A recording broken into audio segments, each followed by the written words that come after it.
თავდაპირველად იყო სიტყვა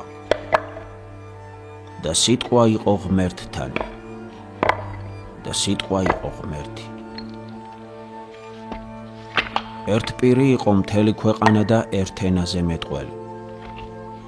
თქოს, აბა ავაშენოთ ქალაქი და გოდოლი და ცას მიუწვდინოთ მისი თხემი. არაპატია უფალმა ადამიანებს გაამპარტავნება და აღრია საერთო ენა. ადამიანებმა ვეღარაფერი გაუგეს ერთმანეთს და გაიფანტნენ.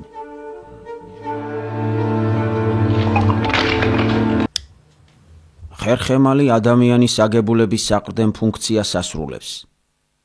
თავად სიტყვა სახელდებაში ორხეს შეიცავს, რომლებიც ერთმანეთს უკავშირდებიან ასობ გერა რაეთი. რაე ქართული ანბანის შუაში მდებარეობს და მისი ერთგვარი ხერხემალია.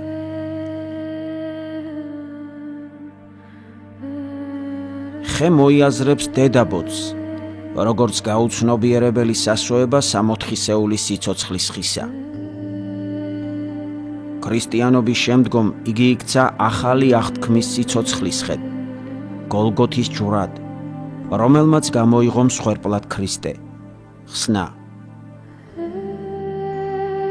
სახიერი წინასწარ განგებულებით გოლგოთაზე წილნაყარი კვართი მცხეთაში მოაბრძანა ჯულიერმა ელიოზმა. იგი მის დასთან სიდონიასთან ერთად დაეფლა საქართველოს გულში, ტყურისა და არაგვის შესართავთან. კვართზე აღმოცენდა ხე.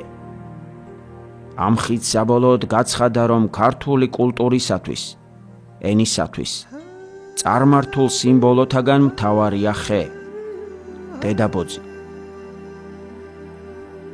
სწორედ ამიტომ პირველ საუკუნეში ქრისტეს მხურვალე მოციქული, პირველწოდებული ანდრია ჭრის ჭყონს, იგივე მუხას და ცვლის მას ჭეშმარიტი ძელით, ანუ ჯვრით. ჭყონდიდის ეპარქიაში ცნობილი მარტვილის საკათედრო ტაძარი სწორედ ამ მოჭრილი ჭყონის ადგილზეა აგებული. წმინდა ანდრიას მიერ დაწყებული ქართლის მოქცევა კი მეოთხე საუკუნეში ვაზის ჯვრით განასრულა იერუსალიმიდან მოსულმა კაბადოკიელმა ქალწულმა წმინდა ნინომ.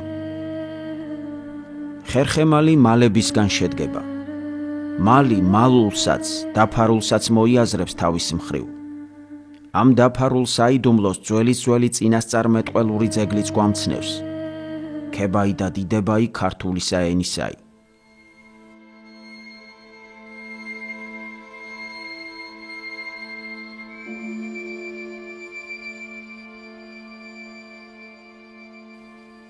დამარხულარ სენაი ქართული, დღემდე მეორედ მოსვლისა მისისა საწამებლად.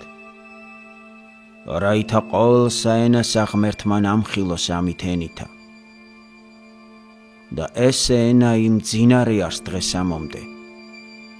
და სახარებასა შინა ამას ენასა ლაზარე hrქვიან.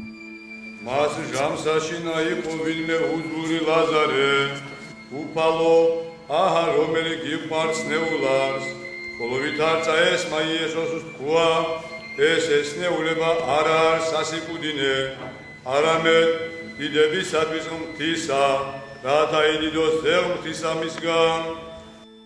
მშობლიური ფესვები მოქცეული არიან ათასწლოვან შრეებში ადამიანის ქვეცნობიერებისა. მაშინ, როდესაც იდეოლოგია გაჩენილია ზედაპირზე მისი ცნობიერებისა. ცხადია აქეთგან, რომ მშობლიურ ფესვებს 1000-ჯერ უფრო მეტი ძალა აქვს, ვიდრე რომელიმე იდეოლოგიას. ფესვთა შორის უღრმესი კი ქართული ენაა. ჩვენი ღვთაებრივი გენის უაღმატებულესი გამოვლინება.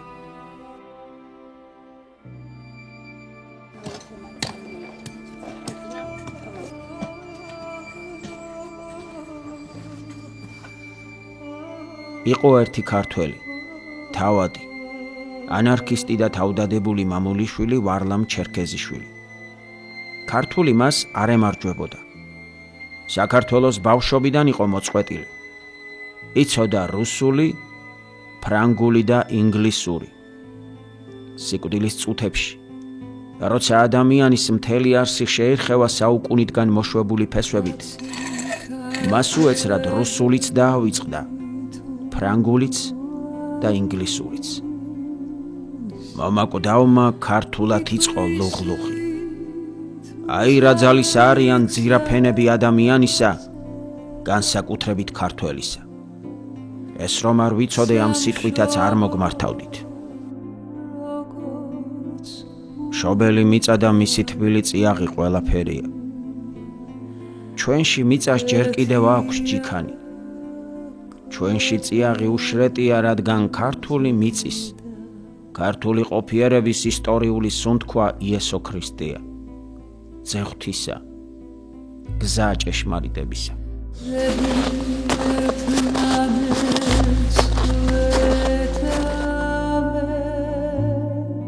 იესო მივიდა სამარხთან. ეს იყო გამოქვაბული, რომელსაც ლოდი ჰქონდა აფარებული. იესომ თქვა: მოაშორეთ ლოდი. მიცვალებულის დამ მართამ უთხრა: უფალო, უკვე ყარს, რადგან მეოთხე დღეა რაც დავმარხეთ.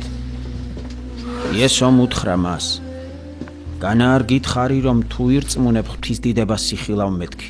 მეუღლეობის მოცვაკუთხედით ლაზარის სახელობის ათინების სახელობის ტაძარის ტრაპეზი იკურთხა და ყოველ შაბათობით აქ აღევლინება წირვა ლოცვა.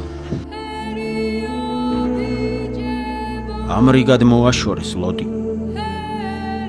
იესომ თვალები აღაპყრო და დიდი ხმით დაიძახა: ლაზარე, გამოდი. ჯვრები აქვს გამოსახული წინ.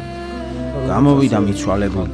ამბობენ ხელფეხი სახვევებით ჰქონდა შეკრული და სახეც სუდარით ჰქონდა შეხვეული. ეს სამყარო უთხრა მას იესო: გახსენით.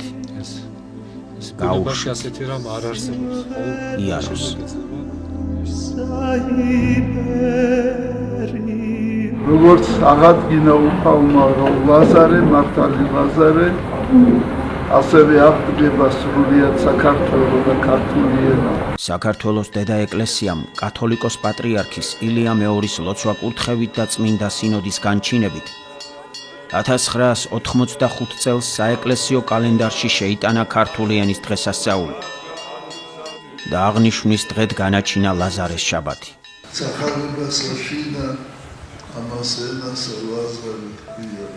ენა ძველ ქართულში მხოლოდ ენას კი არ ნიშნავდა, არამედ ხალხს, ეროვნებას, მოდგმას. სიტყვა საწამებლად არ ნიშნავს წამებას, ტანჯვას, არამედ დამოწმებას.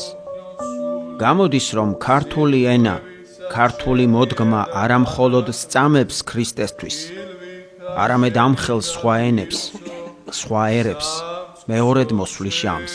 ბოლო ჟამს საქართველო გავწყინდება.